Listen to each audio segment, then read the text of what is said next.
किमान 2 ते 2.5 घंटे बैठक चालली, पण त्यामध्ये जे मृत अपंग दिव्यांग ज्यांनी कर्ज घेतलं त्यांचं कर्जमाफीचं त्यांनी कबूल केलं.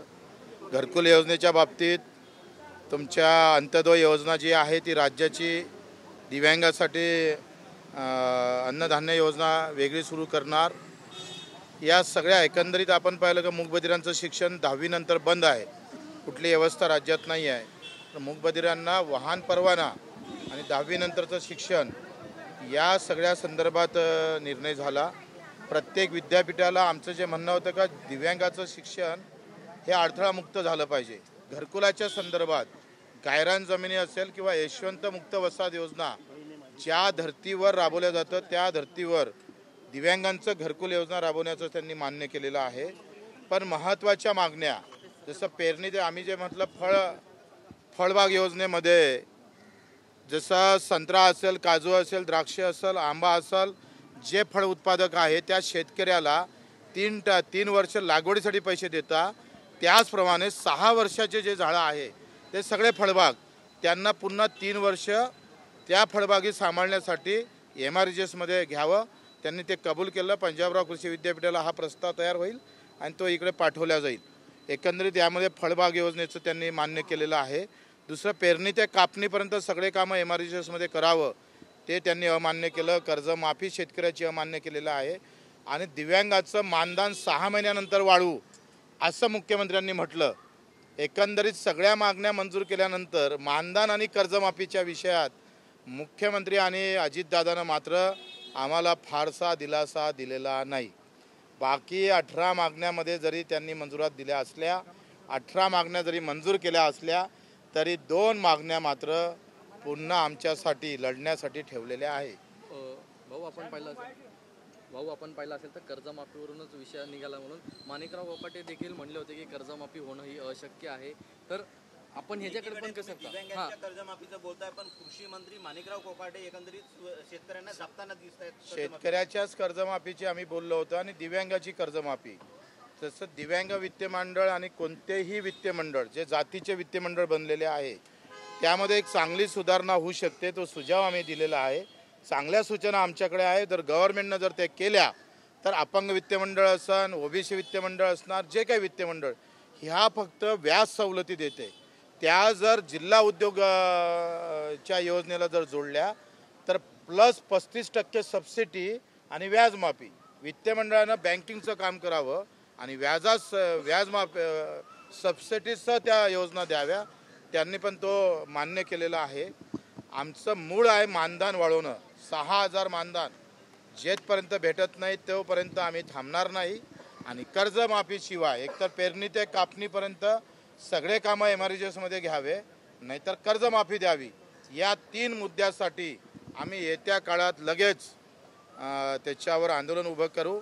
मुख्यमंत्री आणि वित्तमंत्र्यांनी जे काही 18 मागण्या आमच्या मंजूर केल्या त्याबद्दल त्यांचे आभार मानतो. पण महत्त्वाचा विषय त्यांनी सोडलेला आहे. त्यासाठी मात्र आम्ही आंदोलनासाठी सज्ज राहणार आहोत.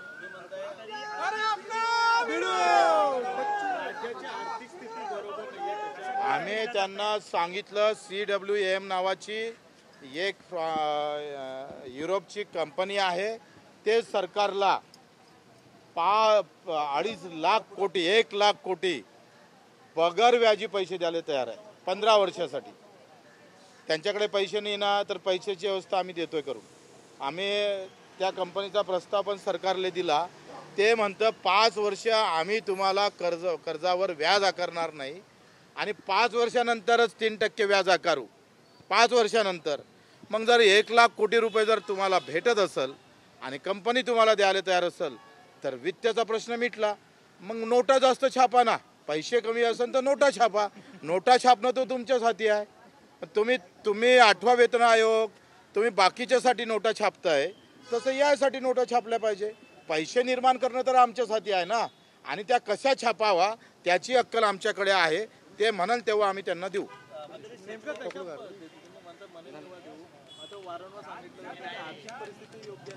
मला असं वाटतं का लाडकी बहीण समोर करून आर्थिक जे स्थिती बरोबर नाही असं म्हणण्याचं काही कारण नाही आहे.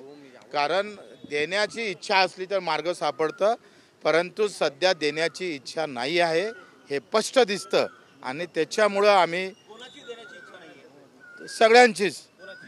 नाव घेऊन सांगा. देवेंद्रजी असेल, अजितदादा असेल, यांना कर्जमाफीची घोषणा केली, यांनी कर्जमाफी देणार असंही म्हटलं. इवन 7/12 कोरा कोरा कोरा आम्ही केल्याशिवाय राहणार नाही असं देवेंद्रजींना म्हटलं.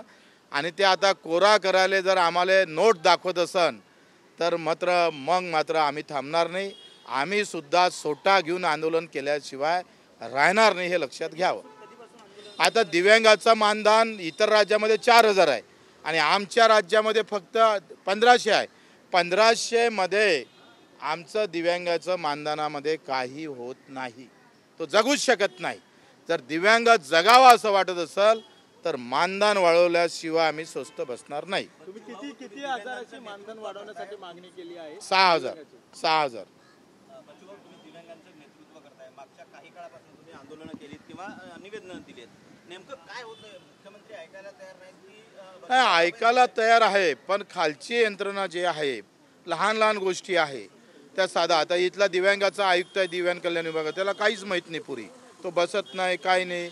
असे माणसं या विभागात येतात. आता सचिव दिला, जे कारवाई झाले म्हणजे आदिवासी विभागात जे अधिकारी पाठवतो ना आपण, ज्यांच्यावर गुन्हे दाखल आहे, ज्यांच्यावर कुठेतरी कारवाई झालेली आहे, तसं दिव्यांग विभागात असेच येतं. कारण तिथं माल नाही आहे, माल भेटत नाही आणि त्याच्यामुळं इथं येणारा अधिकारी, सचिव आणि आयुक्त हे अतिशय बिंदास असतं, खालची यंत्रणा काम करत नाही आणि त्याच्यामुळे हे मोठे प्रॉब्लेम इथं झालेले.